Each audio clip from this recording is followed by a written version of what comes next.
Hey everybody, it's Jeff Antoniuk. Welcome to Digging Deeper Jazz. All right, I want to talk to you today about major is minor and vice versa. So that sounds kind of like a crazy statement, right? We know that major is happy and minor is sad, or major is bright and minor is dark. They're opposites, right? So how is it that these two things can be equivalent? Well, we're going to dig into that, and it's very interesting. And now for a lot of adult amateurs and semi-pros, the folks that I work with daily at Jazzwire in the teaching that I do in the real world here, this is something that people have heard about, relative major, relative minor. And the theory kind of confuses people. And what do we actually do with it? I mean, I'm here to talk about how do we play good music. As far as interesting theory talks, yeah, we can do that somewhere else. I want to get us sounding better. That's what we're going to get into. And hey, before we start, I want to answer a couple questions. Folks out there have been noticing that many of the Digging Deeper videos are no longer available on YouTube. That is true. There's 140 some of these videos, and like about 130 of them are not on YouTube anymore. Yes, that is true. I've moved those all inside jazzwire.net. That is the place to find them. And the idea is here on YouTube is not the best place for us to do the education that's important. Like, I'm glad that you love these videos. And by the way, the new video is always free. It's always here on YouTube. It's always up for 10 weeks. But some of the videos from a year or two ago, those are all categorized and they're part of the learning that we're doing at Jazzwire. So if you're looking for those videos, that's the way to do it. On YouTube, anyone can leave a comment about anything. No one is vetting who is talking. Nobody is making sure that what people are saying is actually true, right? These are the issues with the internet. Is the person answering your question, do they care about you? Do they know how you play? Is their answer appropriate to your level? The answer is no all the time. On Jazzwire, the answer is yes. So that's why I've moved those videos there. I hope you join us at jazzwire.net. Use the code DiggingSpring to help you get in for a little less money. Save some money on the way in. Okay, let's talk about this major is minor thing. Now, this goes back a couple weeks ago. I want to thank one of the adult piano players in one of my bands, Mark. We were playing a tune and he did this great quote of the song On a Clear Day.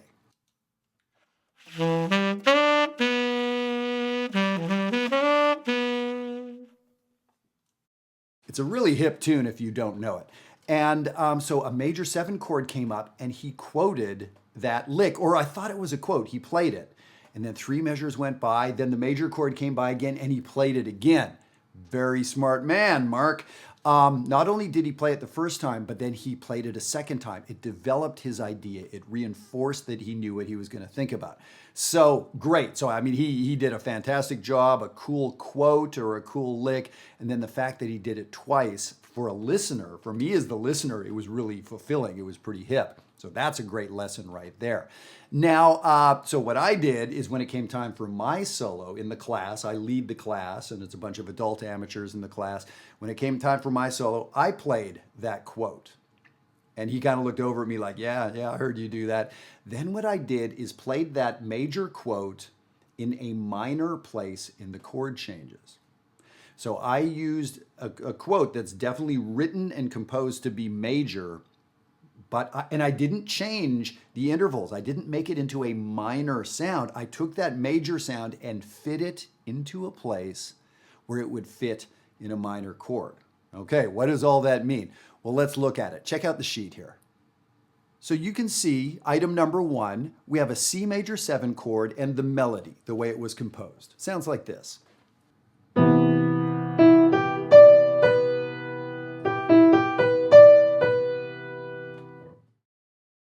So there it is. We could analyze it on the major 7th chord like the melody is 3, 5, 9, 7, or 3, 5, 2, 7 if you prefer to think of it that way. So that's how we might analyze it. So now the question is, where else could I fit that collection of notes? E, G, D, B. Well, let's look at some different places. And so here's what I did. So I got to think kind of fast on my feet and thought, oh, here comes an A minor chord. Well, guess what? A minor is the relative minor of C major. Those are like, they're related. They call them relative, this and that, right? So turns out if I play A minor on the piano, I can use those exact same notes from the major thing. So I'm sort of reharmonizing the melody. Check this out.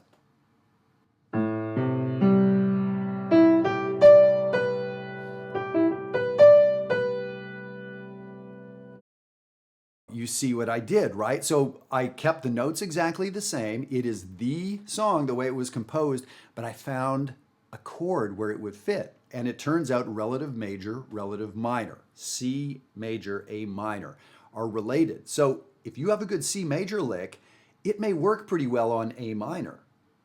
And if you have an A minor lick, it may work pretty well as C major because those keys are so closely related. So this is interesting. Those of you that are good with math may be thinking, I could double my licks.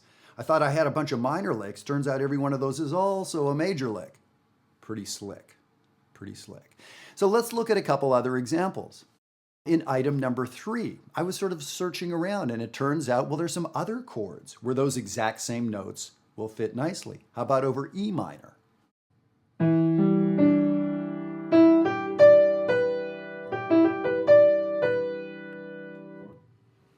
Or how about over D minor 7?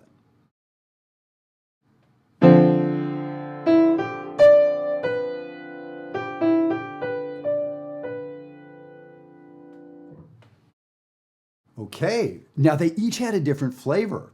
D minor was very interesting. It's quite rich sounding. Some people may think dissonant sounding because we played the 9th and the 11th and the root and ended on the 6th, or also called the 13th. So yeah, there's all these different places where that major lick could fit over a minor chord. So the biggest thing I want you to understand right now is that relationship between major and minor. If you're not sure about what relative major and relative minor is, you can Google it, you can look at Wikipedia, it'll tell you exactly what it is, the relationship between the keys. And this is very usable. We're using some theory information that we would learn in a theory class at school. Nobody ever told me what to do with this stuff, but turns out, wow, we can use this to sound better, to be more interesting, to sound kind of clever as we are playing jazz. And that is what theory is good for. There you go. You knew it was good for something, right? So I tell you what, the last item on the sheet, what I'm going to do is vamp 2 chords back and forth, playing essentially the first 4 measures of the song Green Dolphin Street, totally unrelated to what we're talking about. And what I'm going to do is quote On a Clear Day for the first 2 measures in major, exactly like it was written.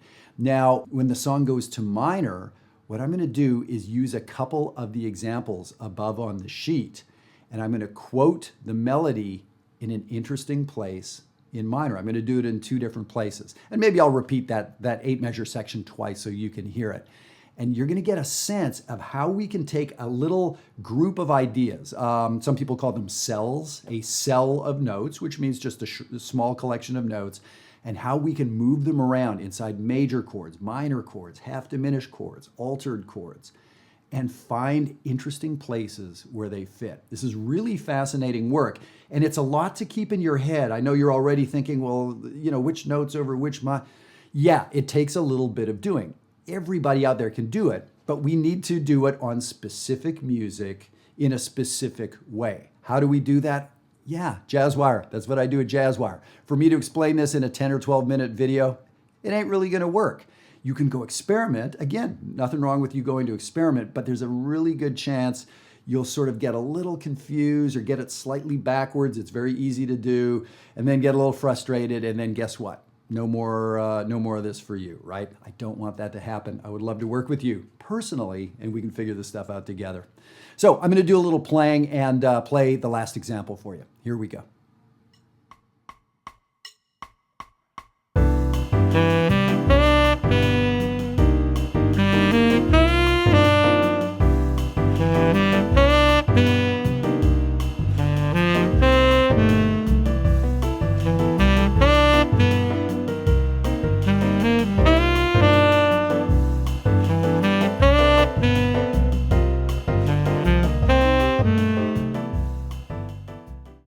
That's pretty cool sounding, isn't it? How we can take that idea and move it to different places in a minor chord. I took a major melody and made it fit in a minor chord. But again, I didn't change the shape of the melody. I didn't lower the third or anything like that. It's very, very interesting. So let me do one last example for you before we head out. How about if I quote the song Ornithology by Charlie Parker?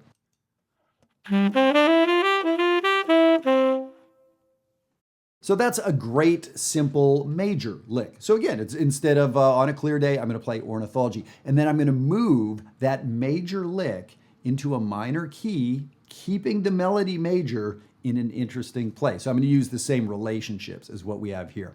So I hope that just this concept kind of lights something up for you, and this idea that we can trade major and minor back and forth. We can kind of make them equal, or we can make them work with each other. And so I'll give you this last example. Thank you for tuning in. If you're enjoying these videos, please share them with some other folks. We have folks all over the world, almost 2 million views of the Digging Deeper Jazz videos. That is fantastic. And so many of those people coming in to work even deeper at Jazzwire. So those are the folks I want to work with. If you're intrigued by this stuff and really want to get moving, I will see you there. Thanks so much. Here we go. Do a little bit more playing for you.